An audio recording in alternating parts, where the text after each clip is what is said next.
down. Yeah. Hey, welcome into the latest In My Corner with Mark Ash, and I want to introduce to you uh, renowned author Oakley Dean Baldwin. He has writes a lot of true crime stories, and he's definitely a Buford Pusser historian. So we'll talk a little bit about that. And Oakley, is there anything else you'd like to tell us about you got coming up? Well, thank you for having me today. We have my wife and I are actually co-authors. We have 28 books out on Amazon, and most of them are thrillers, true crimes, family mysteries, those type of books. And a couple are what we call unusual circumstances. Some folks would consider, paranormal books, and we can talk about a couple of those also. The Buford Pusser story is real hot right now. The name of our book is Murder of Mrs. Buford Pusser. And my wife and I researched that book about 5 or 6 years ago. And once we started looking at the crime scene evidence, we had a lot of questions, and more questions than we had answers to. So we put the book out in 2021. And last August, the TBI, which is the Tennessee Bureau of Investigations, called us at my house and asked, is this Dean Baldwin? I said, sure. And he said, hey, I want to let you know I've got your Buford Pusser book, and we're enjoying it, and we actually agree with a lot of your concerns, and we are letting you know that we're going to reopen the cold murder case. And that was August of last year, and we were very pleased that in February of this year, the TBI actually exhumed the body of Mrs. Pusser, who was Pauline Mullins, a distant cousin of mine. And they kept her out for 2 months doing an autopsy on her. So they did a very thorough autopsy, and we're waiting for the results. Hopefully soon we should know something about that. Yeah, it'd be definitely interesting to hear about that. Now, with me coming out of the professional wrestling industry, I've always known Buford Pusser was a professional wrestler at some point.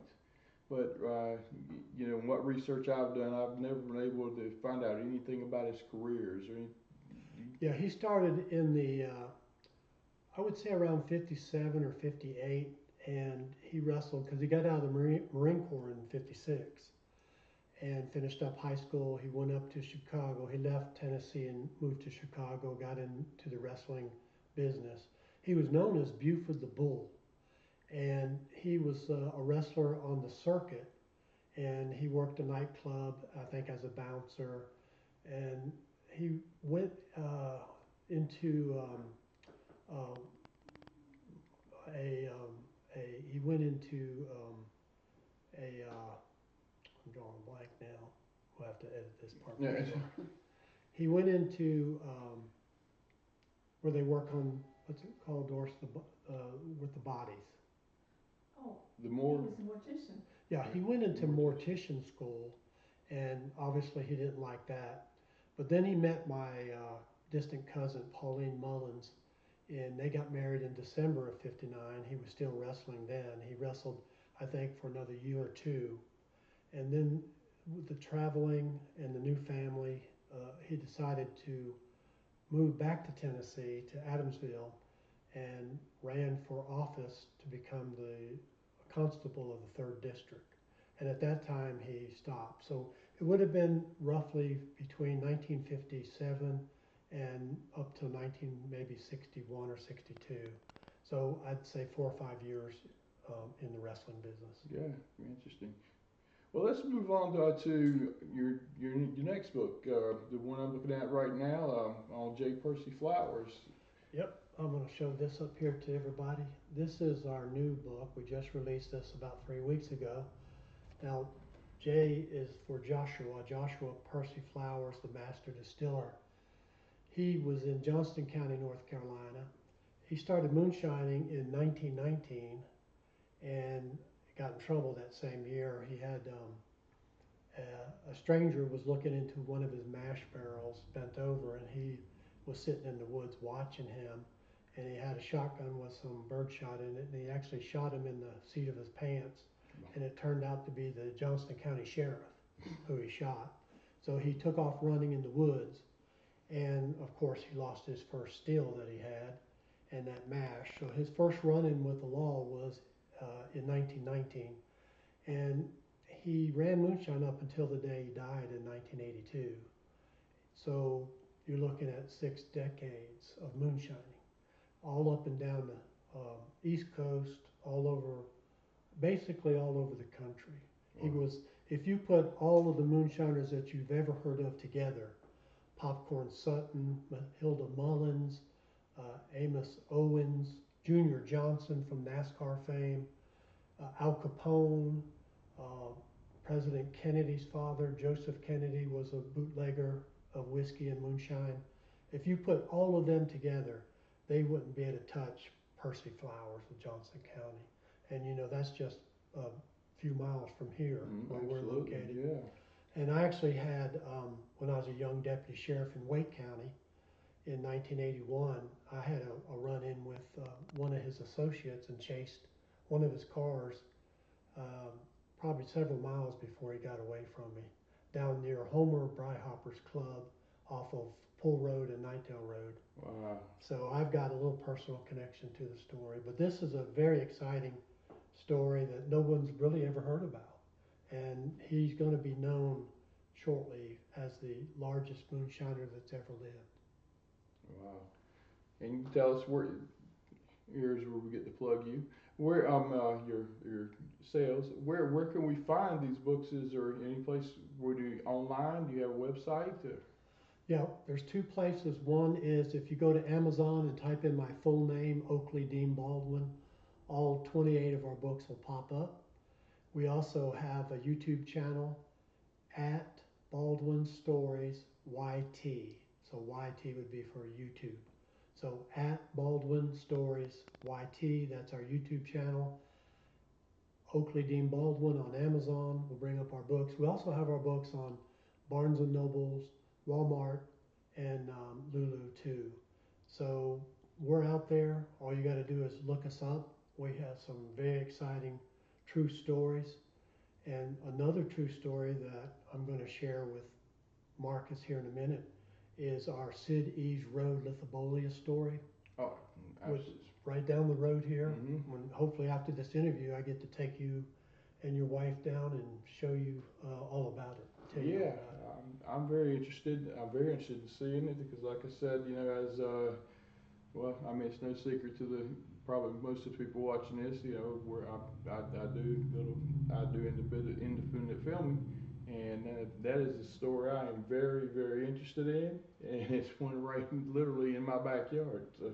Yeah, those are the best ones. Absolutely. In the backyard, you know, where you don't have to spend a whole lot of effort or time, or go somewhere and spend the night at a motel and be away from your family. And those are always hard. People don't realize the back work of what you're doing, you know, and even an author, you know, if you have to go to Pound, Virginia, we have a book called Killing Moonshine Mullins, which is the Pound Gap Massacre, which my grandmother's cousin Ira Mullins was pulling moonshine across the Pound Gap into Kentucky and Virginia, and they got ambushed by Doc Taylor and the Fleming brothers, and it's a great chase and the shootouts, hangings, more shootouts, more chases.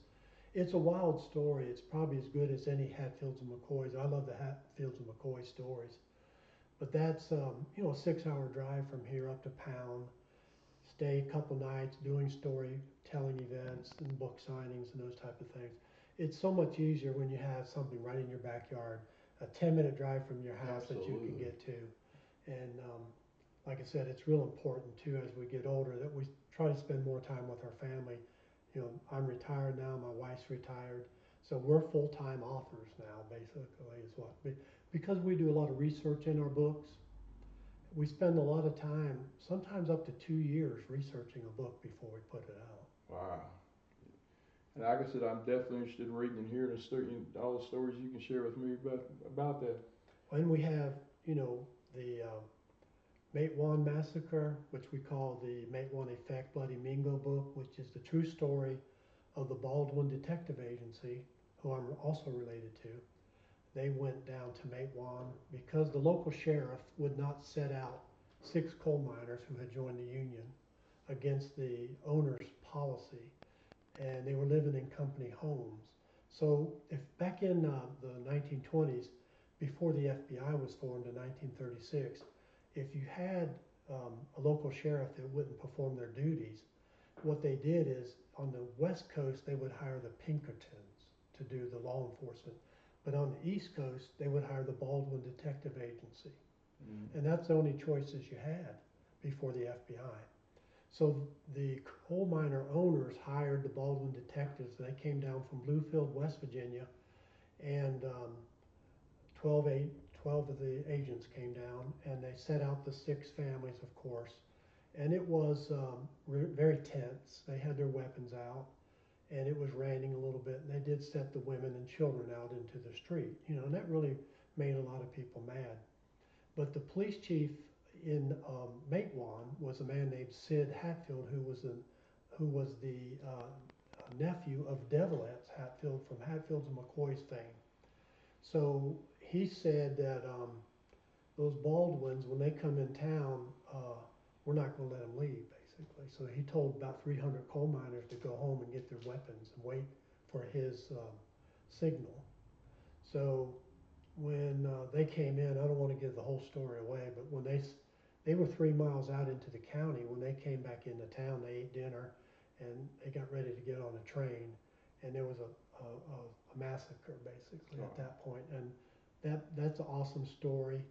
Now James Earl Jones did a movie called Matewan back in 1987, and my wife and we loved the movie, and we actually have a copy of it at home on a VHR, I guess it is, of one of those VHSs or whatever. Yeah, the old style. Yeah, the generation watching this right now probably have never seen one. Yeah, maybe never even heard of one. Yeah, exactly. And it's an awesome movie. I loved it. Unfortunately, it has nothing to do with what actually happened that day. So our book actually clears up what happened. And here's the kicker. Our book is actually 100 times better than that movie. I mean, as far as thrilling and the actual evidence that we present in the book, from the court records, from the courthouse, from the hearings, from the trials, from the eyewitnesses. So, those are the type of stories that we like to write. Good. And now, tell us a little about your background, because I know you were telling me on the phone yesterday you got quite a resume, especially in law enforcement. Yeah, I started out with the West Virginia State Police. I worked with the state for several years. My wife and I moved down to Raleigh, North Carolina, and shortly I found out that I missed law enforcement, so I got back in. I went to work at Wake County Sheriff's Department, and I retired there in 2012. I'd done patrol. I worked courthouse supervisor. I was the director over the pistol permits. I was the director over the sex offender investigators, weapons of mass destruction, carry concealed permits. I was the custodian of records for the sheriff. So I have 34 years as a sworn law enforcement officer in 2 different states. Then also on a part-time basis, I worked part-time 30 years for the Fairgrounds Police, which I retired out there as a captain with them. I worked 10 years with Morrisville Police part-time. I worked 30 years with the U.S. Coast Guard and retired as a chief warrant officer as an intel officer with the Coast Guard. And I love that. I was also a boarding team member on a 41-foot law enforcement boat for about 12 years. So I have a lot of sea stories to tell with those. My wife and I have so many stories to tell, I probably won't live long enough to write them all. But I always try to keep 2 or 3 books in the queue, waiting to go, in case I get to a point where I get to a block or get a little, I can't find what I need. I'll set one aside and then start back on one of the other ones with a fresh mind and a fresh start. Absolutely, I understand that. I recently got into writing because I've been writing scripts for some of the videos for my ministry and stuff that you see on all the social medias. And for those of you who think I'm kind of like slurring and stuttering, I'm not impaired. If you remember my dysautonomia support network. So if you visit dysautonomiasupport.com, it'll get you to our Linktree account, which will get you to our Facebook account, and it'll get you a one-on-one. If you need one as an advocate because of everything I've gone through to get here. You wake up some mornings, this is the way you talk, and it's not, and you have no control over it. Mm-hmm. So I don't want anybody to think in any way, shape, or form that I'm impaired. And just wanted to give the chronic illness outreach there. Well, share about your wrestling experience also. I'm interested in that. We talked about Buford and his wrestling. Right, absolutely. Yeah, talk a little bit about yours. I was born in 71. So I grew up, in the days of watching, Jim Crockett Promotions here in the Carolinas, as it was until it turned into WCW or in 87, 88 era. But all the greats, Ric Flair, Wahoo McDaniels, superstar Billy Graham. Anybody that was anybody at some point came through, this territory. And my grandfather, he had it on one Saturday night when I was, at his house, and I was hooked from there. And then with my dad being a professional musician at the time, kind of more in the rock and roll bands, and he played a lot of hotels and stuff. And he was a disc jockey during the days. Well, I living in Wilmington, that was a regular stop for Jim Crockett Promotions. So we got to know, guys, like they were my heroes, Ric Flair, Dusty Rhodes, Wahoo McDaniels. I mean, whoever I wanted to meet backstage, I got to meet through the fact that he was always, his radio station always assigned him to the wrestling matches when they came. And then plus he knew a lot of them from playing at the hotel, and so I was getting to meet them, and it was even better. And when as I was getting older, and what do I need to do to get prepared for this? And I want to say it was Ric Flair that said, wrestle in high school, so that when you get to professional wrestling school, you're going to breeze through because you already know how to wrestle. Mm-hmm. You know the basics. Right. That's part one. He says, now take drama, learn the theatrics. The less theatrics we have to teach you, the better.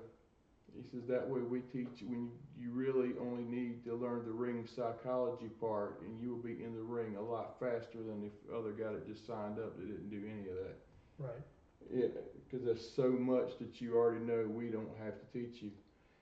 And so I did, because my wife and I, we're boyfriend and girlfriend back in what they call middle school now. Mm-hmm. It was junior high school in our days. And, matter of fact, we took drama together. And I was on the wrestling team. Went 5th in the state my first year.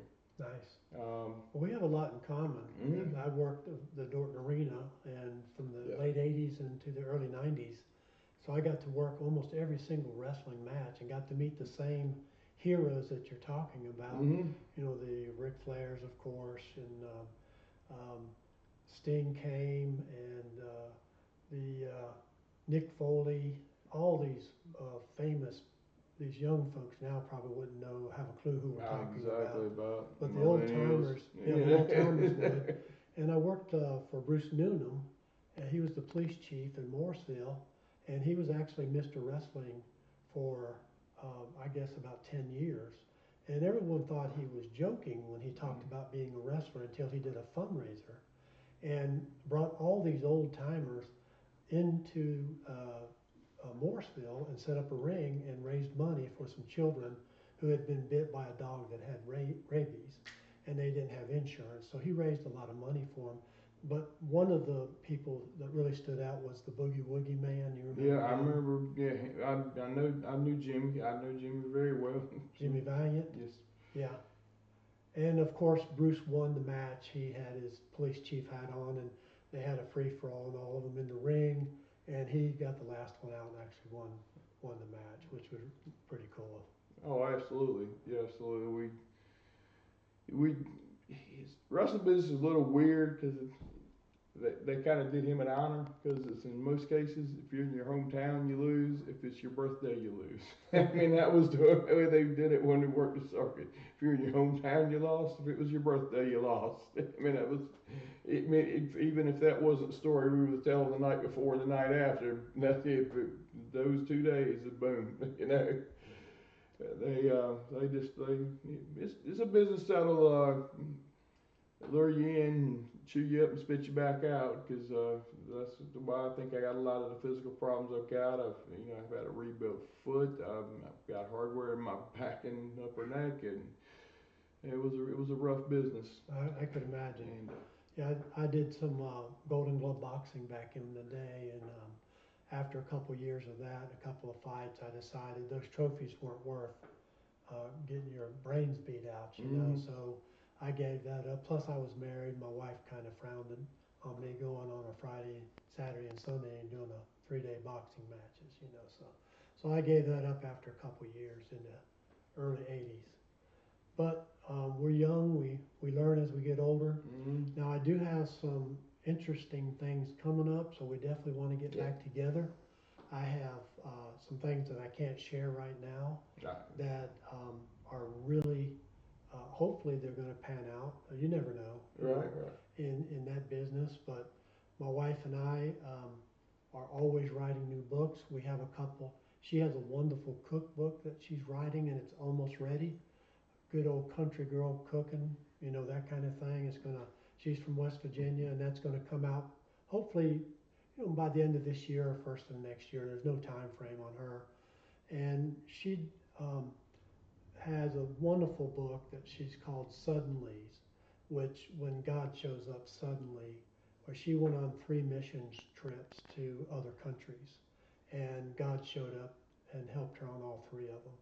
And one of the stories where they were on a bus, and you know, when you're in a third world country, and a little group of um, men show up with AK-47s and fatigues, and they board the bus, and you're told to keep your head down and not look up at them, and they're talking in a foreign language, and you don't know what's going on. It's pretty scary, and they didn't know if they were going to be taken captive or what. But God intervened and turned it around, and they showed some papers, and they were allowed to travel on.